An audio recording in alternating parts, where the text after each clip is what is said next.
They found the bones in a place where no one was meant to dig, buried beneath a house that no longer exists.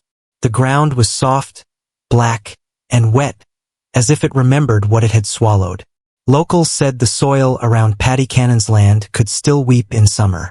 That's where it began, or maybe where it ended. No one is sure anymore. In 1829, along the Delaware-Maryland border, the name Paddy Cannon was whispered like a curse.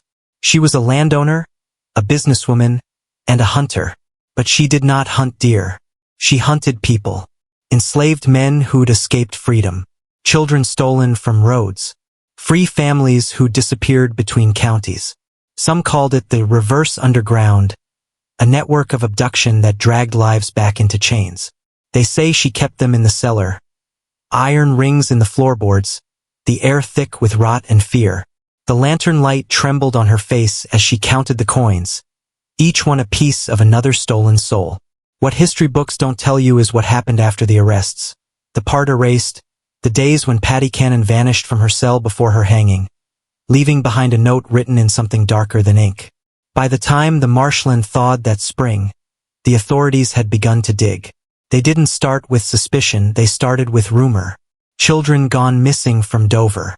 A merchant's apprentice last seen traveling through the Nanticoke woods. Every path, it seemed, curved back toward the Cannon property. A sprawling tract of farmland and pine, half drowned in fog. The sheriff's men pried open the cellar doors. Beneath the main house lay 3 rooms, each smaller than the last, as if designed to compress breath. The air was thick with mildew and rusted metal. Hooks dangled from ceiling beams. Chains trailed into the dirt. There were marks on the walls, scratches that didn't look like they came from tools. What they found next would never be officially recorded. The ledgers, the receipts, the coded letters between Cannon and a ring of traders stretching south to Georgia. Each page written in her own hand, yet signed with different names: Martha H. S. Jones, widow R. Aliases like masks. She wasn't working alone. The deeper they read, the more it resembled a map, a secret infrastructure feeding on human flesh. The newspapers called her a monster in petticoats. But behind that convenient label was something colder. An organized system, built not just by one woman but sanctioned in silence by those who profited. Pastors, sheriffs, judges, all keeping their own ledgers. And when the digging reached the well behind her barn, the water turned black, thicker than mud, heavier than blood. They stopped then, not because they were done, but because they were afraid of what else the earth would give back. The man sent to investigate the Cannon lands was named Elias Porter, a federal marshal known for his restraint and his faith. He arrived in May of 1829, carrying a worn Bible and a pistol he'd never had to fire. The locals met him with silence. No one wanted to speak of Paddy. No one wanted to remember what they might have seen. Porter's first night in the old farmhouse was sleepless. The walls groaned like something alive, and the air carried the faint smell of iron and something sweet, the unmistakable scent of decay. He lit a candle and began reading through the papers left behind, his eyes tracing the looping handwriting of the woman the county now called the Devil's Widow. He found a pattern, dates, initials, coded references to deliveries and returns. But one entry made him pause. Sunday after sermon. 3 children. Paid in him. Beneath it, a small handprint pressed into the page, too faint to be ink. That night, Porter wrote in his journal, "There are more graves here than souls willing to speak of them. The neighbors are complicit in their silence, and I fear silence is the true inheritance of this land." As he drifted toward uneasy sleep, something tapped at the window, 3 distinct knocks. When he looked, no one was there. Only the fog, thick and pulsing, rising from the ground like breath. By dawn, Elias Porter had changed. His reports grew erratic, his tone more desperate. He wrote less about justice and more about voices, about how the cellar seemed to breathe when he prayed. Some men come to expose darkness. Others, without knowing, come to feed it. The next morning, Elias Porter walked into the nearest town, a place called Greenbriar Crossing, no more than a cluster of homes, a tavern, and a whitewashed church that leaned slightly to the left. He expected suspicion. What he found was something worse, welcome. Too much of it. Smiles that didn't reach the eyes. Voices that spoke softly, as if afraid the air might listen. The Reverend, a pale man named Samuel Dyer, invited him to Sunday service. Porter accepted, hoping to learn what the townsfolk whispered about Paddy Cannon when the law wasn't listening. The sermon that morning was on obedience, not to God, but to order. Dyer's words twisted scripture into something hollow. He spoke of chains of divine will, of the rightful place of man beneath man. The congregation murmured assent, eyes glassy, heads bowed too low. After service, Porter examined the church records. Entire families listed as departed. No funerals, no graves, just names crossed out in heavy ink. In the basement, he found children's shoes stacked in neat rows, some still damp. When he asked the Reverend about them, Dyer only smiled. Relics of the redeemed, he said. All souls return to their Maker, by choice or by hand. Porter left that church with a tremor in his hand. The deeper he walked into Greenbriar, the more he felt the town was built not to live, but to contain. Every face held a secret. Every field concealed a memory. In places like Greenbriar, evil wasn't an intruder. It was tradition, passed down like land. Elias Porter returned to the Cannon house that night with the rain pressing down like a warning. He was no longer investigating a woman. He was tracing the veins of something older, something systemic. What began as one name, one crime, now pointed toward a ritual of profit disguised as faith and law. Inside, the house had changed. The shutters he'd closed were open. Muddy footprints led from the cellar to the parlor. On the table, a single object waited for him. A Bible waterlogged, its pages swollen and dark. He opened it carefully. Whole sections were carved out, replaced with folded notes and ledger fragments. The handwriting matched Paddy Cannon's. One note read, "Payment for 3, witnessed and sanctified by the church." Another, in a different hand, "Deliveries to be processed after Sunday sermon. Replacements must be silent." He felt the floorboards flex beneath him. The air grew heavy, colder. Then, from the cellar, the faint sound of breathing. Not wind, not animals. Human. Porter gripped his pistol, stepped toward the stairs. The deeper he went, the more the air thickened, filled with the scent of rust and ash. Lantern light revealed something new. A tunnel dug into the far wall, leading into the earth. Fresh soil. Recent digging. At its mouth, a rope and several small, blood-stained ribbons tied to iron nails. Porter froze. The voice was right beside him, yet nowhere. When he turned, his lantern flickered and died, leaving only the soft pulse of breath behind him. History would later call Paddy Cannon a murderer. But in that darkness, Elias Porter began to understand. She hadn't acted alone. She'd been ordained. The tunnel beneath the Cannon house stretched farther than anyone expected. Nearly half a mile before it forked into darkness. The soil was packed tight, mixed with fragments of bone and glass. Porter followed the narrow path with his lantern trembling in hand. The air grew colder, thick with the scent of clay and something faintly metallic. Blood long dried, but never forgotten. At the end of the tunnel, he found doors, heavy oak, reinforced with iron. They were branded with symbols, circles crossed by nails. Etched letters. DMC Porter copied them into his notebook. Later, scholars would speculate the markings stood for Delmarva Missionary Council, a charitable network of churches. But in that darkness, the symbols pulsed with another meaning, something ritualistic. He pushed the door open. The lantern light revealed a chamber lined with cages. Dozens of them, each large enough to hold a person. Some still did. Skeletons wrapped in the remnants of torn cloth, small hands clutching rusted metal. At the center stood an altar, built from bricks and mortar, capped with a wooden cross blackened by soot. On its surface, coins, teeth, locks of hair, offerings. The church above had been only the surface. Beneath it, a theology of control sanctified in blood.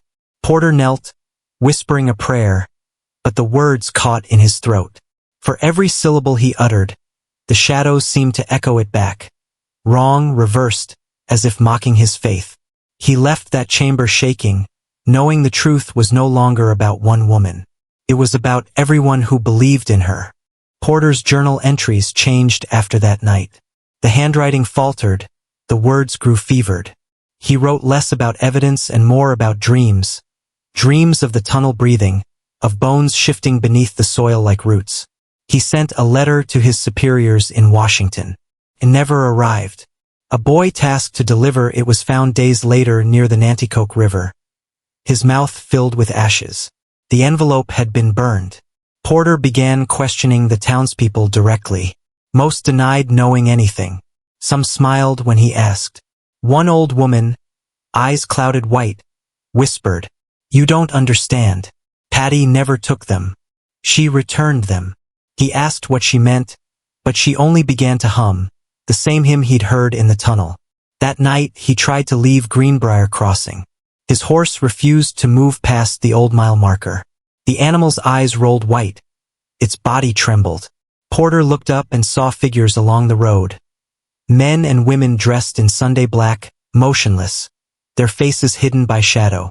When he raised his lantern, they vanished. Fear became his only companion. He no longer trusted the map, the compass, even his own heartbeat. The land had folded in on itself, trapping him in a circle. He wrote one final note that night. The church bells ring without hands. The graves open without shovels. Whatever she began, it was never meant to stop. 3 days later, the sheriff of Sussex County arrived to collect Porter's report. He found the Cannon property abandoned. The cellar doors open, the earth freshly disturbed. Porter's notebook lay on the kitchen table, pages torn, the last entry incomplete. The children's voices are closer now. They know my name. The sheriff ordered the house sealed. But before leaving, he noticed something carved into the wall beside the cellar stairs. Dozens of small crosses arranged in a spiral. At the center, one word, redeemed. That should have been the end. But weeks later, a fisherman pulling his nets from the Nanticoke found a locket caught in the reeds. Inside was a faded sketch of Patty Cannon, and opposite it, a lock of hair tied with red thread. Beneath the portrait, etched in careful hand, Elias P. The official record declared Elias Porter missing in action. But among the townspeople a rumor took root, that he'd joined her, that he'd seen what she saw beneath the earth and chosen not to return. Some said they heard his voice near the marshes at night, praying in a language no one recognized. Others swore the Cannon house lights flickered again, one lantern glowing in the upper window long after the house had collapsed. Sometimes the investigation doesn't end. It waits. Decades passed. The Civil War came and went, but Greenbriar Crossing remained untouched. Too small to burn, too haunted to forget. By 1872, the land had changed owners. A charitable trust bought the property, raising an orphanage where the Cannon house once stood. They called it the Haven for the Lost. On paper, it was a sanctuary. In truth, it was repetition. The tunnels were bricked up, but not destroyed. The well remained. And in the basement, behind locked doors, children whispered of footsteps in the walls and a woman who watched from mirrors. The matron, Mrs. Kavanaugh, kept a portrait of Patty Cannon above her office desk. When asked why, she said it was a reminder of redemption. But every few years, an orphan vanished. Explanations varied. Illness, runaway, adoption. Records burned in a convenient fire. One surviving ledger lists the initials of donors, SD, MH, DMC, the same as the symbols Porter had copied. The network had endured, not as slave traders now, but as caretakers, shepherding souls in the name of mercy. Evil rarely dies. It adapts. It changes its name, wears gentler clothes, learns to speak kindly. But the hunger remains. When state inspectors finally arrived in 1901, they found the orphanage empty. No staff, no children. Only the sound of dripping water, and carved into the wall above the cellar door, all souls returned by hand. In 1924, a historian named Dr. Lenora Shaw rediscovered Porter's journals in an estate sale.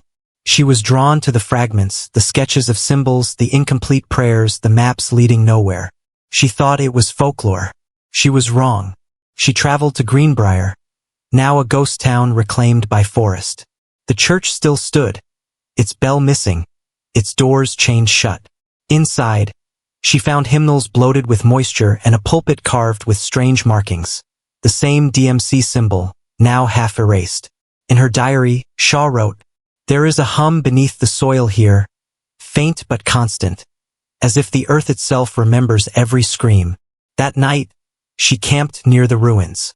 Her last recorded audio was static interspersed with a woman's voice whispering, "You finally came back." Her body was never found, but her camera was the final image showing a figure standing in the fog, half-shadowed, wearing period clothes from the 1820s. The face, though blurred, bore a striking resemblance to Patty Cannon. From 1829 to 1924, the names changed, but the silence did not. Some say the tunnels still breathe when the ground warms in spring. Others claim to hear hymns where the church once stood. Every century, the story surfaces again, not to frighten, but to warn. By the 1930s, Greenbriar Crossing had vanished from maps. County lines were redrawn. Land deeds dissolved. The past, it seemed, had been officially erased. But the disappearance of Dr. Lenora Shaw left a quiet stain, enough for the state to send a team from the Works Progress Administration to document forgotten communities. Among them was Thomas Reed, a field photographer. His letters home began optimistically. "Nothing here but ghosts and trees," he wrote. "Perfect for a project no one cares about." That tone changed within a week. He described finding a well sealed with concrete, the air around it unnaturally cold. Nearby, stone fragments bore shallow carvings of chained figures kneeling before a cross. Reed photographed everything. When he developed the film, half the frames were fogged, but in several, faint silhouettes appeared behind him. His final entry reads, "They hum while I work. Always the same melody. Feels like an invitation." He mailed the negatives to Washington. They never arrived. His body was discovered beside the sealed well, his camera melted by fire. No one could explain how flames had burned only the lens, leaving his hands untouched. The report was buried. The WPA team was reassigned. And in an office deep within the Department of Records, a new file was opened under a familiar heading, Delmarva Missionary Council Dormant, Unverified. The council had changed form again, now existing as a charitable foundation for displaced youth. The pattern was repeating one generation at a time. In 1941, the foundation opened a new home for children displaced by the Great Depression. It stood on the outskirts of Georgetown, Delaware, 20 miles from the original Cannon property. The building's architecture mimicked a church. Tall arches, narrow halls, a bell tower that never rang. Locals called it St. Mercy's House. To the children, it was simply the home. First, nothing seemed unusual, but teachers reported odd behavior. Children speaking in unison during sleep, drawing spirals of crosses on their desks.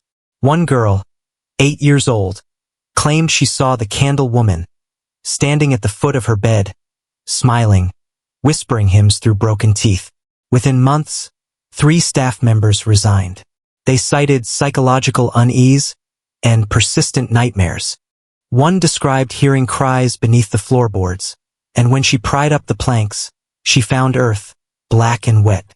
The director of St. Mercy's wrote to the board in Washington, begging for the building's closure. The reply came within a week. Operations will continue. Faith must persist. Faith, that word again.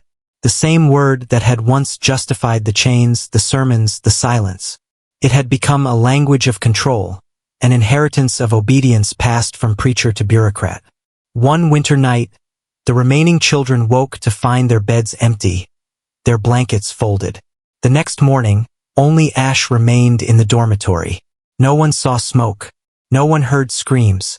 Only that old familiar humming, rising from beneath the earth. The war years came and went. The world turned its eyes elsewhere. In 1947, A government archivist named Margaret Ellis stumbled upon the sealed file marked DMC while cataloging abandoned cases. She was methodical, skeptical of superstition, driven by curiosity. She requested access to the physical site once labeled Greenbriar Crossing. Her supervisor denied it. 2 weeks later, she went anyway. Ellis found the remains of St. Mercy's house overgrown but intact.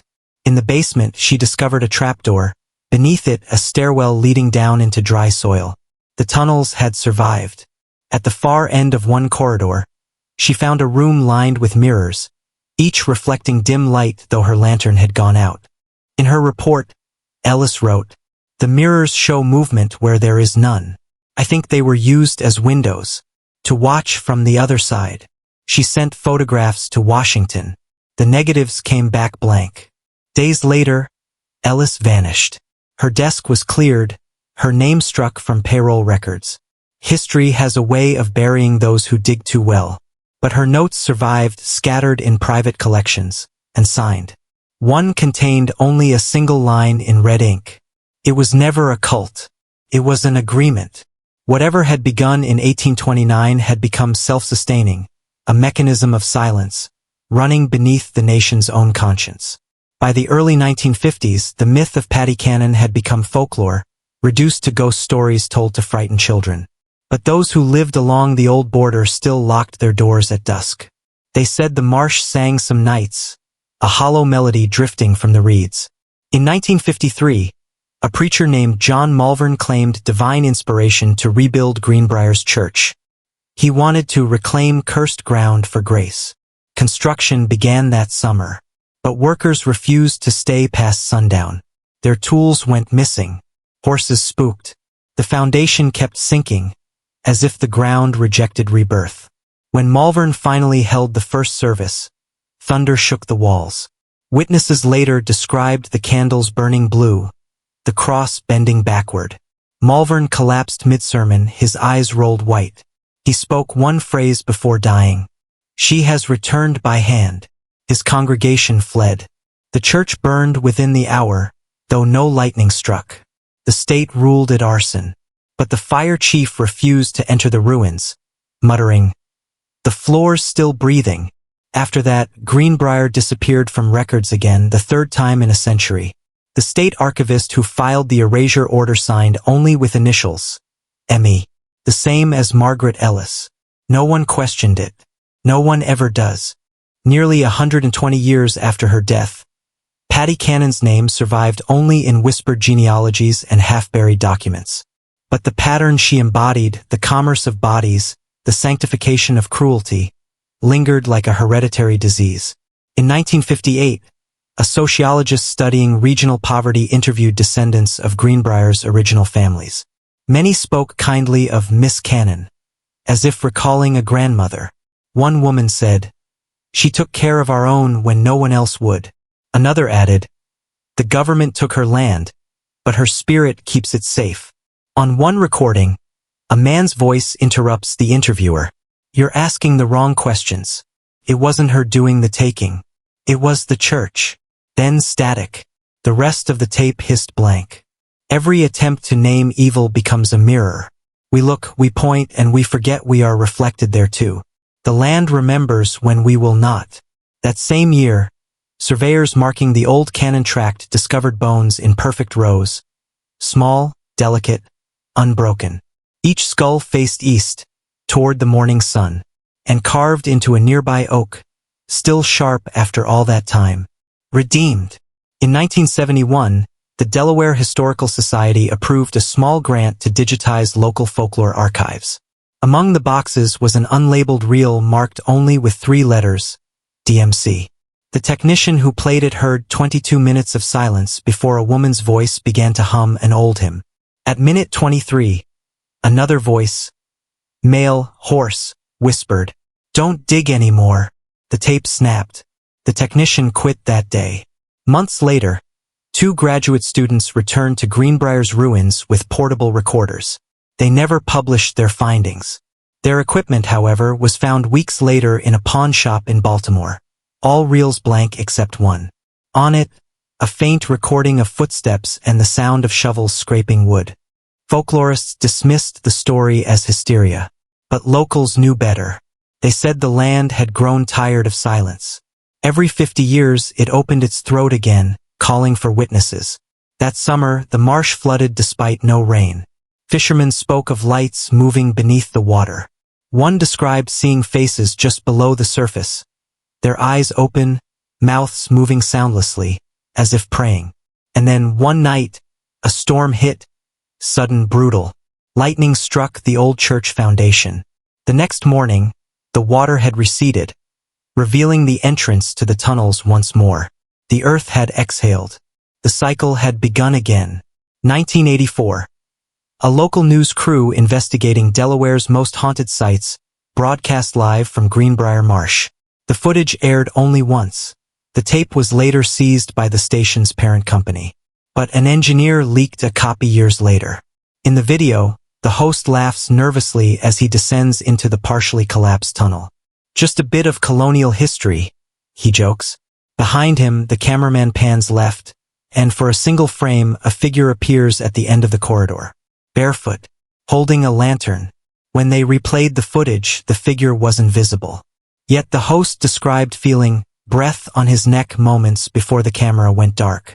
The engineer who leaked the tape claimed that when played backward, the final seconds revealed a whisper.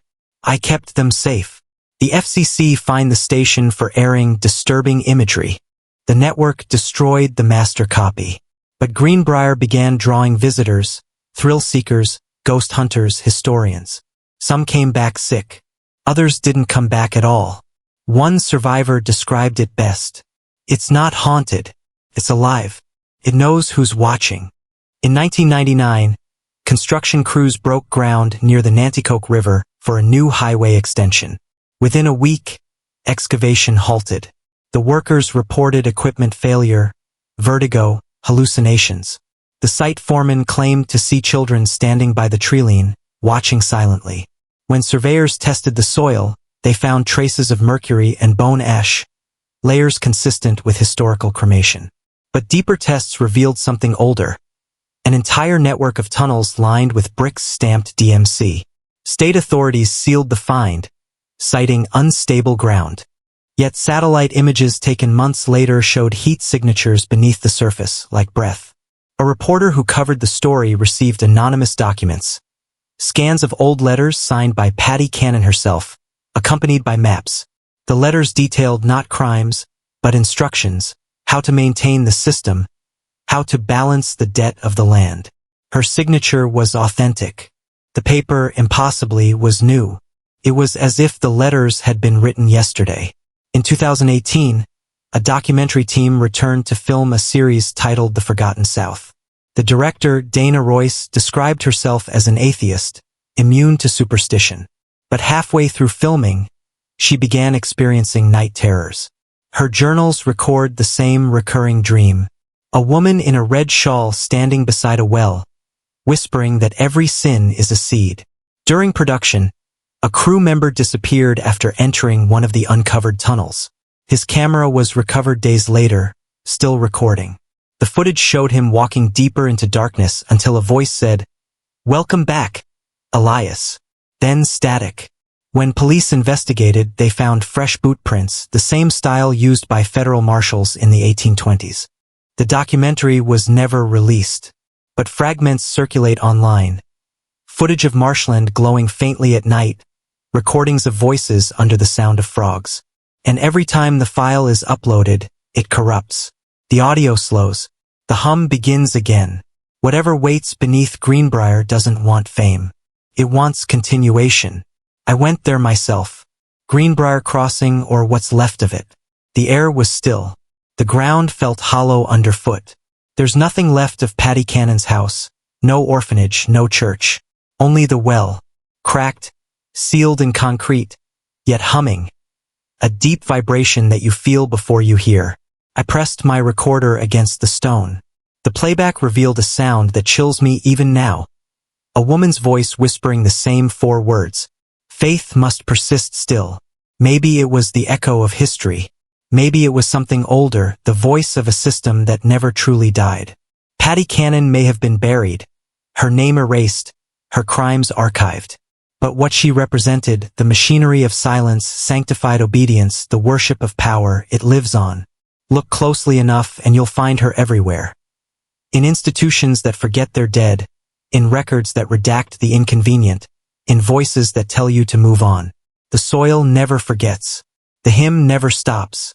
And every few decades, when the marsh begins to breathe again, someone always hears her name whispered through the reeds. Patty Cannon.